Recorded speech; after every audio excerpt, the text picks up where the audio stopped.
My girlfriend tossed my birthday present aside and said, "This looks cheap. Did you get it from a discount bin?"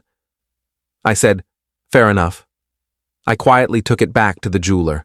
When she came home and found the appraisal note on the table, she didn't even sit down before her hands started shaking.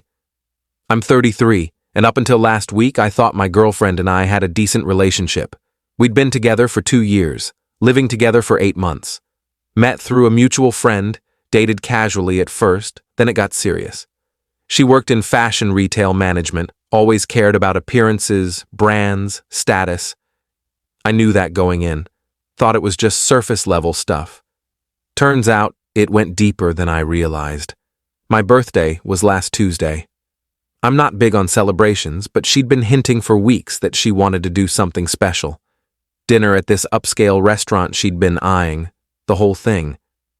I agreed because it made her happy. What I didn't expect was that she'd use my birthday as an opportunity to show me exactly how little she thought of my judgment. We got to the restaurant around 7 p.m. Nice place, expensive menu, the kind of spot where you need reservations weeks in advance. She'd handled all of it. Wore this designer dress she'd bought specifically for the occasion, made sure to mention the brand 3 times before we left the apartment. I wore a suit. Nothing fancy, but clean and appropriate. Dinner was fine, good food, decent conversation, but I could tell she was waiting for something. She kept checking her phone, looking at the door, glancing at her watch. Around 8:30, dessert arrived with a candle in it. The waiter brought out a small wrapped box and set it next to my plate. "Happy birthday," she said, smiling in that way she does when she's performing for an audience. I opened it. Inside was a watch. Nice-looking leather band, clean face. Not something I'd pick for myself, but thoughtful enough. "Thank you. This is great. It's from that boutique downtown, the one I showed you last month." I remember. "Do you like it?" "Yeah, I do. Really thoughtful." She seemed satisfied with that. We finished dessert, paid the bill, split it like we always do, and headed home. In the car, she brought up her own birthday. It was coming up in 3 weeks. "I've been thinking about what I want." "Yeah?" "There's this necklace I saw. White gold, small diamond pendant. Really elegant. I sent you the link last week." I remembered. I'd looked at it. The price tag was steep but manageable if I saved up a bit. I saw it. "And?" "It's nice. I'll think about it." "You'll think about it?" "My birthday's in 3 weeks." "I know, I'm just figuring out the budget."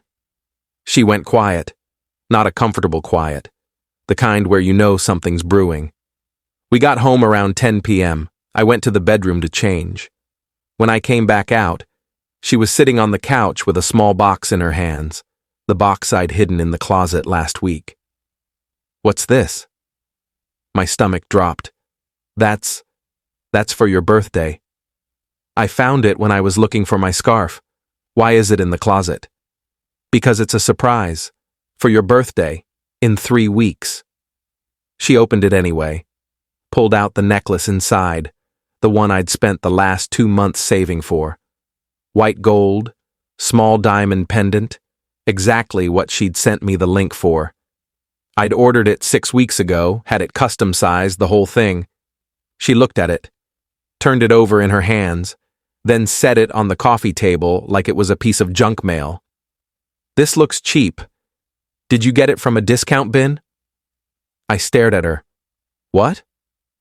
"I mean, it's nice that you tried, but this isn't the one I showed you. This looks like a knockoff." "It's not a knockoff. It's from the same jeweler you sent me. I had it custom made." "Custom made?" She laughed. Not a kind laugh. "This is not custom. Look at the chain. It's thin, and the diamond is tiny. This is not what I asked for." "It's exactly what you asked for. I spent 2 months saving for this." "Well, you should have saved longer, or gotten something different. This is embarrassing." "Embarrassing?" "Yes. If I wore this, people would think you got it at a mall kiosk." I felt something shift in my chest. Not anger exactly, more like clarity, like I was seeing something I'd been ignoring for a long time. Fair enough, I said. She looked surprised. Fair enough? That's it? Yeah. If you don't like it, I'll return it. I didn't say return it. I just said it's not what I wanted. But you called it cheap and embarrassing, so I'll return it. No big deal. You're being dramatic. I'm being practical. You don't like it. I'll get my money back. She stood up. Fine. Do whatever you want. I'm going to bed. She left the necklace on the table and went to the bedroom. I heard the door close. Not slam. Just close with this finality that said the conversation was over. I picked up the necklace, looked at it under the lamp. It wasn't cheap. It wasn't a knockoff. It was exactly what she'd asked for, from the exact jeweler she'd specified. I had the receipt in my email, the certification papers in my desk drawer. Every detail matched. But she'd called it cheap. Embarrassing, like I'd tried to trick her with something fake. I sat there for about 20 minutes just thinking. Then I put the necklace back in the box, put the box in my bag, and went to sleep on the couch. Update 1. Wednesday morning, she was up early. Showered, dressed, out the door by 7 a.m. without saying a word to me. I got up around 8, made coffee, checked my email. The jeweler's store didn't open until 10, so I had time. I pulled up the original receipt. Purchase price, $3,200. Not cheap by any standard. The necklace was 14K white gold, 25-carat diamond, certified conflict-free. The chain was delicate but not thin. It was the exact specification she'd shown me. I'd even paid extra for the custom length because she'd mentioned once that most necklaces sat wrong on her.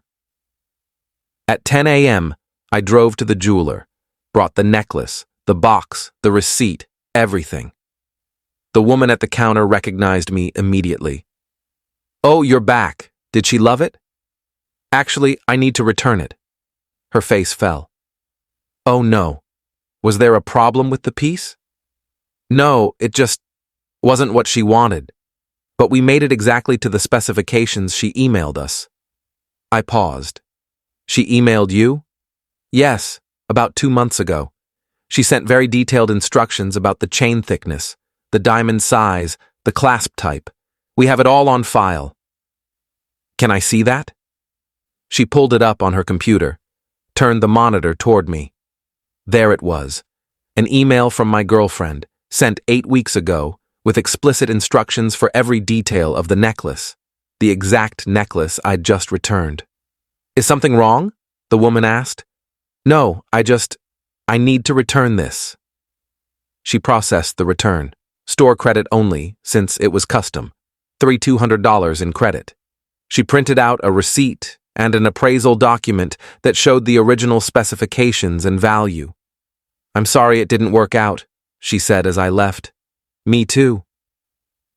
I drove home. My girlfriend wouldn't be back until evening. She had a shift until 6 p.m. I had the whole day to think. I put the appraisal document on the kitchen table, right in the center where she'd see it immediately when she walked in. Then I went to the bedroom and started packing a bag. Not everything, just enough for a week or so. Clothes, toiletries, laptop. I called my friend who lived across town, asked if I could crash for a few days. Everything okay? Not really, I'll explain later. Doors open, come whenever. I finished packing, looked around the apartment. We'd moved in together 8 months ago, split the rent 50-50, split utilities, groceries, everything. I'd been fair, consistent, present, and she'd called a $3,200 custom necklace cheap and embarrassing. I left around 4 p.m., took my bag, my laptop, my charger, left my key on the counter next to the appraisal document, wrote a note on the back of an envelope. This is the appraisal for the cheap necklace you rejected. The jeweler confirmed you sent detailed specifications for this exact piece 2 months ago. I returned it for store credit. You're welcome to use it for something that meets your standards. I'm staying with a friend for a while. We'll talk when I'm ready. I left, drove to my friend's place. He took one look at my face and handed me a beer without asking questions. Update 2. My phone started ringing around 6:30 p.m. Her. I didn't answer. It rang 4 more times over the next hour. Then the texts started. Where are you? Why is there an appraisal on the table? Call me back. This is ridiculous. We need to talk. I saw your note. You're being childish. I turned off my phone. My friend sat down next to me on his couch. You gonna tell me what happened? I told him everything. The necklace, her reaction, the jeweler's revelation that she'd specified every detail herself. He whistled. So she set you up to fail. Looks like it. Why would she do that? I don't know. Maybe she wanted a reason to be disappointed. Maybe she wanted me to feel inadequate. That's messed up. Yeah. We ordered pizza and watched a game. I tried not to think about it. Failed completely. Around 10 p.m., I turned my phone back on. 23 missed calls, 37 text messages, 3 voicemails. I listened to the first voicemail. Okay, I saw the appraisal. I didn't realize it was that expensive. We should talk about this. Call me. Second voicemail. I'm sorry, okay? I didn't mean to hurt your feelings. The necklace is actually really nice. I was just surprised. Please come home. Third voicemail. Where are you? It's been hours. This is really unfair. You can't just leave without talking to me. I deleted all 3 without responding. Checked the texts. Most were variations of the voicemails, but one stood out.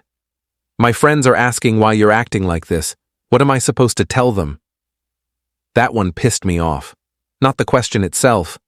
The fact that her first concern was how it looked to her friends, not how I felt, not what she'd done, just managing her image. I texted back one line. Tell them the truth. She responded immediately. What truth? That you're overreacting? Me.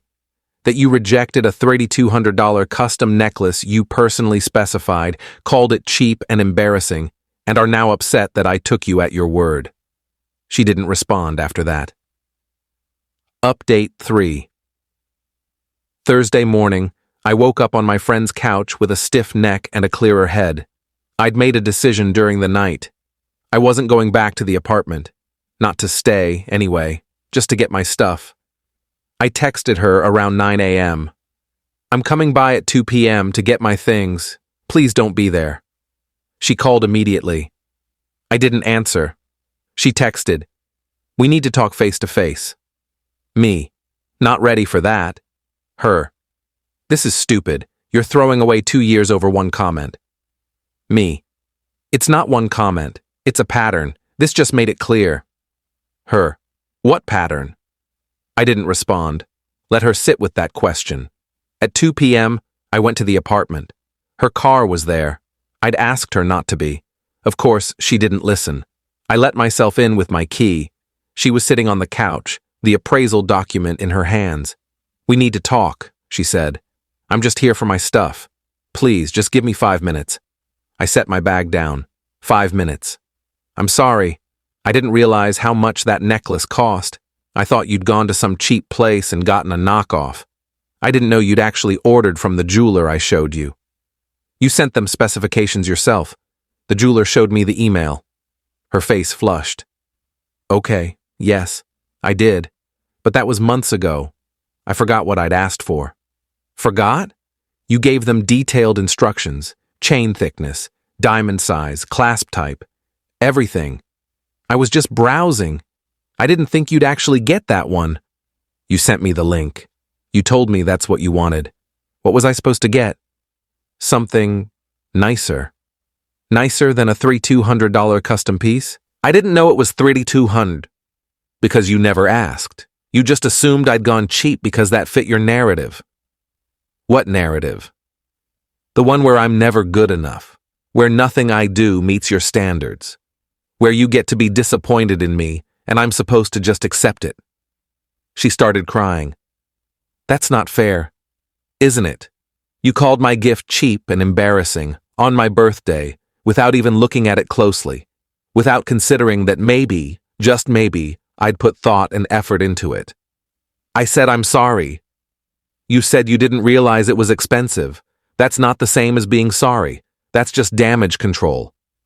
What do you want me to say? Nothing. I want you to sit with the fact that you hurt me, Rejected something I worked hard for and only felt bad when you found out it cost money.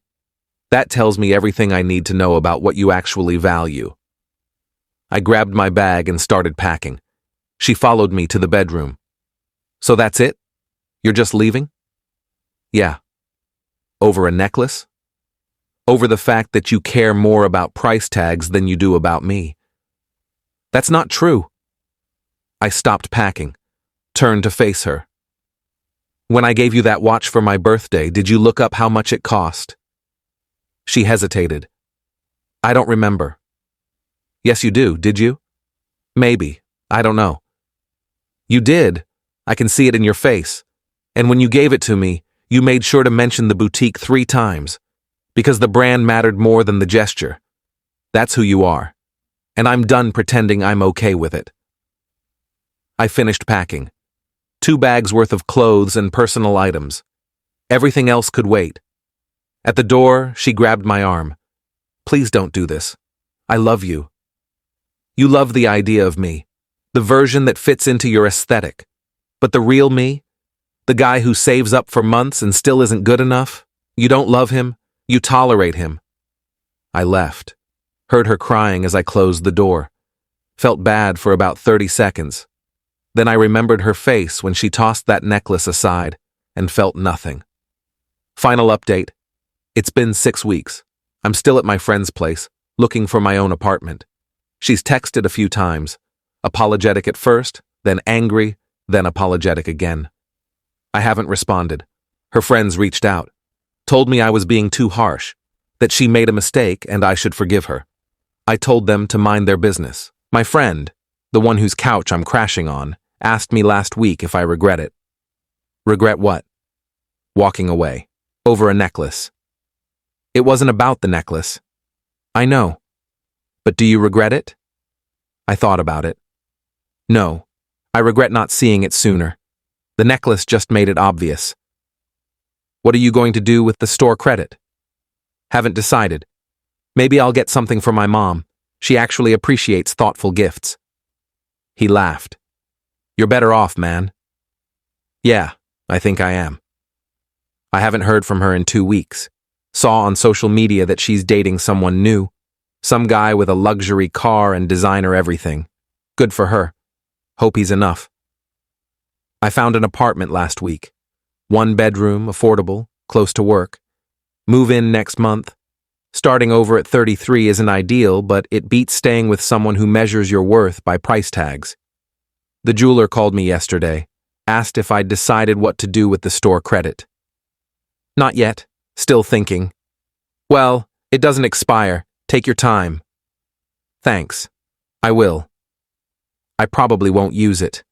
The whole thing leaves a bad taste, but it's nice to know it's there. A reminder that I did something right, even if she couldn't see it. And maybe that's the real lesson. Not everyone will appreciate what you bring to the table. And that's okay. Better to find someone who does than to waste time trying to prove yourself to someone who's already decided you're not enough. I'm not bitter, just clearer, and that's worth more than any necklace.